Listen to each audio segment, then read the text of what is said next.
everyone, and welcome to week 5. This week we're going to be talking about alcohol and tobacco, which go along with chapters 6 and 7 in the textbook. This week's objectives are quite a few because we are combining 2 chapters on alcohol and tobacco. Feel free to read this on your own. It's also listed in Blackboard, but I will not go through it right now. The assignments that are due this week include an alcohol wiki, alcohol article analysis, your chapter 6 media quiz, there is an electronic cigarette assignment, your chapter 7 quiz, your research paper outline and discussion board. And I know it seems like a lot, but we are here at the end, our second half of our course, and so it's time to start working on our paper. The alcohol wiki, the purpose of it is just to really analyze moderate drinking behaviors. What I'd like you to do is conduct an internet search on the term moderate drinking. Choose one website to look at. And the what is I'd like you to think about excessive amounts of alcohol can be detrimental to your health. As a result, many propose this idea of moderate consumption. As you read through the website, answer the following questions. Who is this moderate approach best for? Do you support the moderate approach to alcohol? Why or why not? And should moderation or abstinence be emphasized in high school regarding alcohol consumption? And then justify your answer.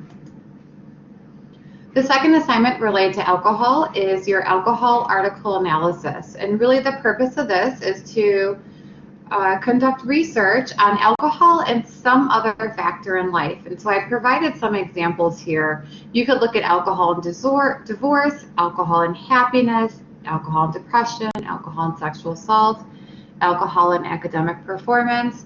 But this is not an exhaustive list. You can do really anything that you are interested in. Just make sure you include alcohol.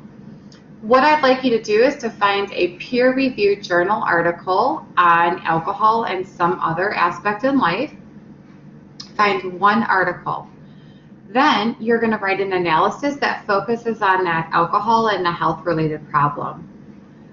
Your work should be typed, 12 font, double-spaced, and at least 2 pages long. You can use either MLA or APA format for citing your references. But what you should include in the assignment is the main point. What was the main point of the article or the thesis? Ask yourself what the idea, issue, or theory the author is trying to present. Talk about support. So how is the author supporting his or her ideas? What does the research show? What evidence or examples did the author present to the reader?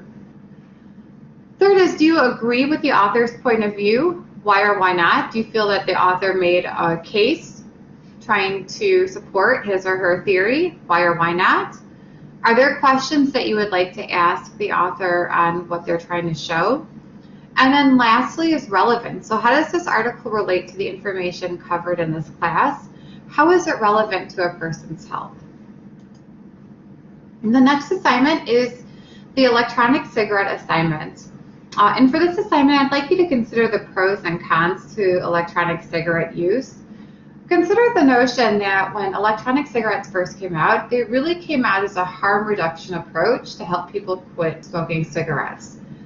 Consider where we are today. Is it still considered a harm reduction approach, or is it now just an alternative method for smoking? And then you have your research paper outline. Now this is not a rough draft, this is just an outline for your research paper. But I'd like you to start organizing how you will write your paper. So again, what is your drug? How does this drug impact a person physically, psychologically, socially? How does this drug influence brain functioning? And for this, talk about the neurotransmitters being impacted. You don't need to go into depth now because this is just an outline. Is this drug a problem to society? What are other problems or issues surrounding this drug? And this is really where you're going to add information from your peer-reviewed journal articles. And then lastly, your future recommendations. So where do you think you are going to go with this paper? What do you advise for the future? All right, so this will begin our lecture on alcohol. So true or false? Most college students reduce their binge drinking after graduating college. This is true. Drinking tends to go up while in college, and then after graduating, it tends to go back down again. True or false? Nearly 10% of Americans indicated that they have been under the influence of alcohol while at work at least one time during the past year. This is false. It's only been 3% of Americans have indicated they have been under the influence of alcohol at work. True or false? Moderate alcohol drinkers have lower rates of cardiovascular disease compared to abstainers or people who do not drink alcohol. This is true. Even moderate alcohol drinkers have lower rates of cardiovascular disease compared to those people who do not consume alcohol. During Prohibition, alcohol-related deaths increased. True or false? This is false. Alcohol-related deaths decreased during Prohibition. A little bit about the history of alcohol use in the United States. During colonial times, Americans at this time drank more alcohol than any other time in history. Alcohol was consumed due to sanitary and nutritional reasons. Because oftentimes water was not clean, alcohol was really the substance that a person would drink to get hydrated. And it was also made of fruit and vegetables and carrots and potatoes. So there was nutritional value to drinking alcohol. It wasn't just to get buzzed. Alcohol got peaked around 1700 to 1899.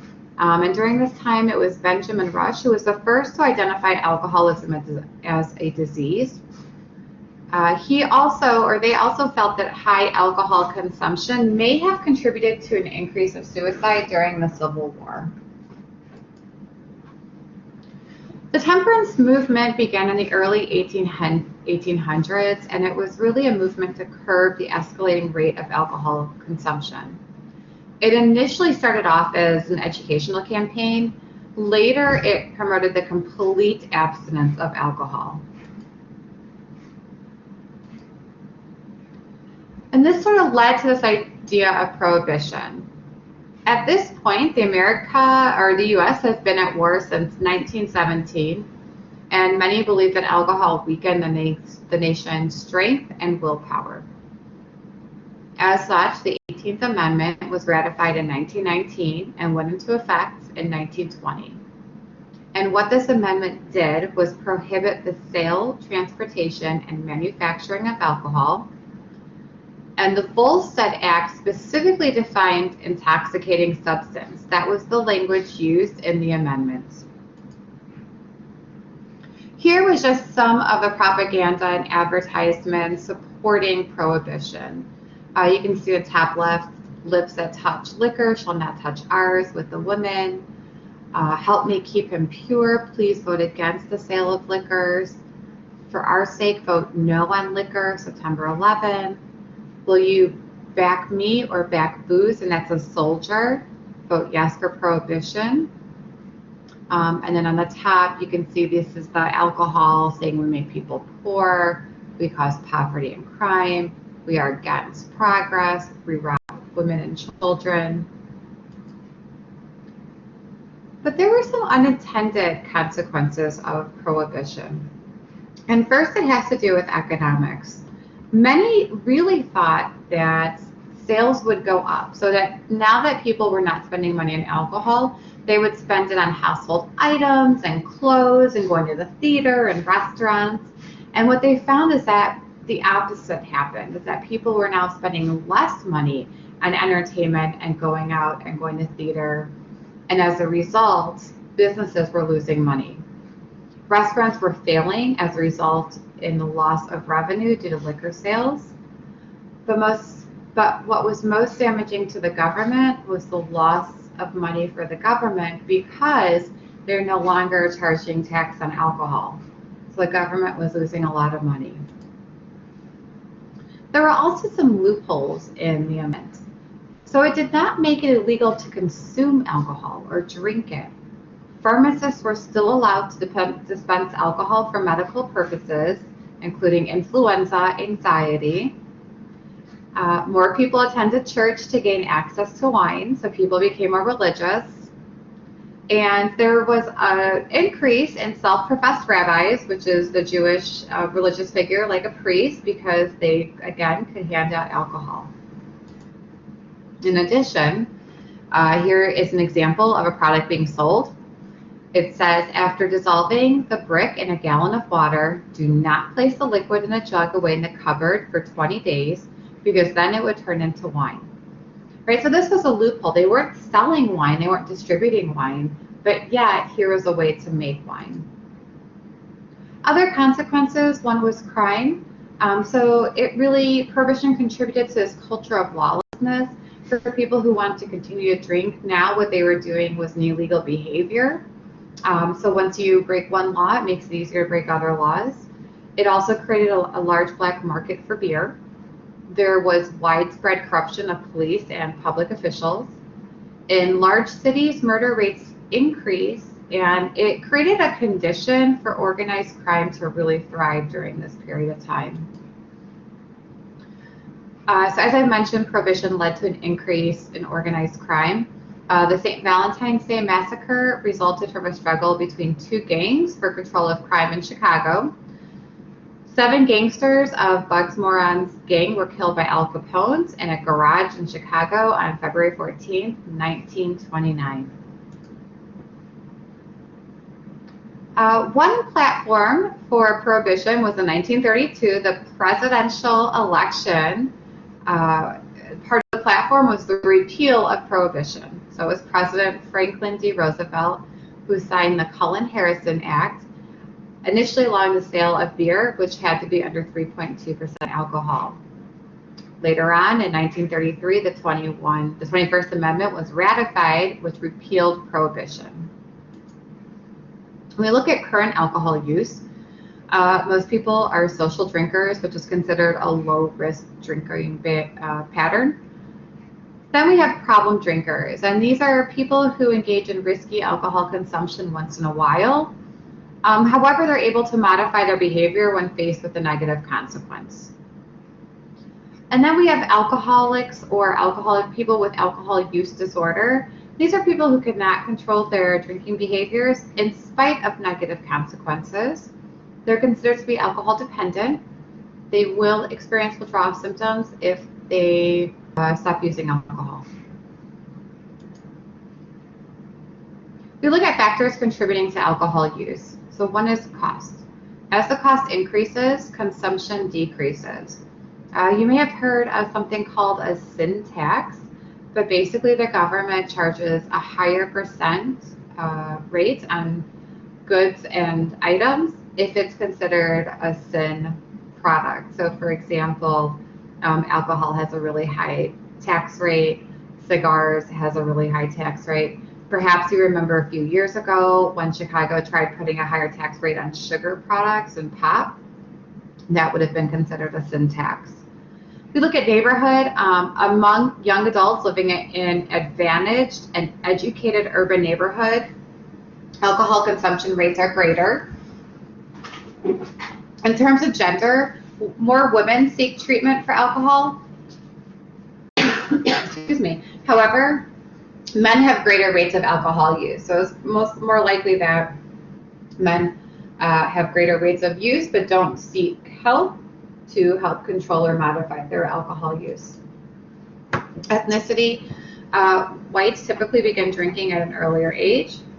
Sexual orientation are those who identify as a sexual minority have higher rates of alcohol use.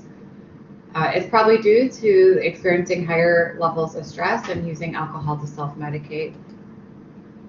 Our next portion of the lecture, we're going to talk about e-cigarettes and vaping pens. We'll talk about some of the basics of e-cigarettes, what the aerosol contains, the health risks associated with it, and some of the marketing tactics by companies who produce e-cigarettes and vapes. We look at what are e-cigarettes, and so what you're looking here is an image of an e-cigarette. It has a battery, atomizer or coil, There's some sort of absorbent material. It's usually cotton. And you can see here how it looks, and you can see the nicotine aerosol come out. Some of the early products, as you can see here, we have the blue, which is rechargeable kit, Enjoy, E-Lights, I can't even read the last one, green smoke, intro kit. Here are some variations. These were disposable e-hookahs. And then we have your egos and tanks that tend to be more popular now. In addition, you have your mods, which are advanced personal vaporizers. When we look at e-juice or e-liquid, some of the ingredients include propyl glycol, vegetable glycerine, nicotine, and some flavoring chemicals. Our next is what is in the aerosol, or what is in the smoke, which comes out of the e-cigarette. A lot of people tend to think it's just water vapor coming out, but that's actually not what's coming out. There are lots of chemicals that are contained in that vapor. Sorry, in the aerosol. It's not a vapor. A vapor would be steam. Aerosol contains other chemicals. And so you look at this list. This is a list of chemicals that are in aerosol that comes out of the e-cig. And when we look at this list again, as it comes up, all of these are found in e-cig or vape pen aerosol. However, the ones that are in yellow or highlighted in yellow are known carcinogens, so are known to be cancer causing. When we look at the nicotine amounts, it really depends on what liquid you are purchasing for the vape or the e-cigarette. So it can really vary amongst different products depending on what you're purchasing.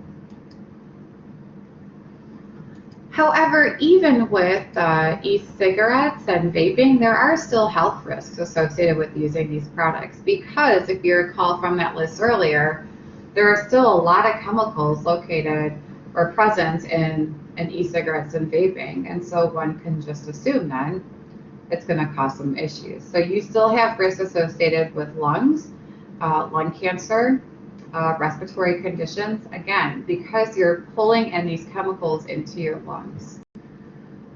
There are still conditions associated with cardiovascular disease because these products still contain nicotine and harmful carcinogens, which impact your health negatively. As you can see here, it can also affect your senses, such as your nasal, rate of smell, your brain.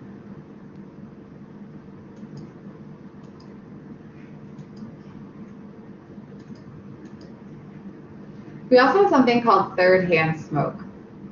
Now, if you recall with cigarettes, there was a thing called secondhand smoke, which is the smoke that's coming out of your mouth while you're smoking a cigarette. So third-hand smoke is a little different. When we're talking about e-cigarettes and vaping, it is the aerosol substance. Remember, the aerosol is not vaping. It's not vape.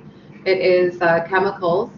And these chemicals now get absorbed in things around you. So not only the clothes that the smoker's wearing, but also the furniture, the walls, the paint. So it becomes absorbed in these fabrics and other items in the house if they're smoking in the house.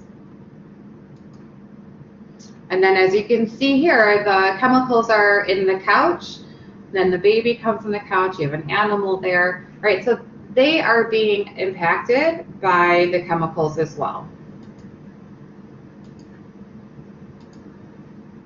And then lastly, when we think about who are these companies marketing for? So we have our usual suspects, right? Who's going to replace the old smokers, right? Because they're dying. And the answer is you, younger people, people your age. 88% of adult smokers started before the age of 18. And so our vaping companies realize that they have to market it for people under 18.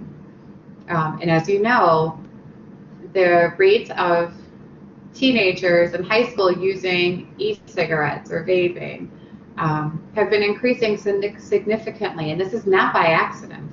It's because the companies are actively pursuing that age group. And so how are they doing this? One is they're pulling them in with their flavors, right? Boom, boom, pop, pop, banana, cherry limeade, chicken and waffles, milk, chocolate, strawberry, right? So they're using not only flavors, but also colors as well to attract the younger population's eye.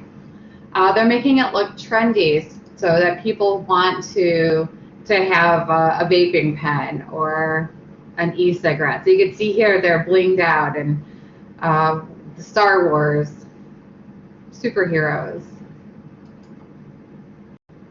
And again, these are very targeted marketing meant to reach teenagers. This concludes our PowerPoint for week 5. I hope you have a great week. If you have any questions, feel free to reach out to me. I am here to help support your learning. Have a great week.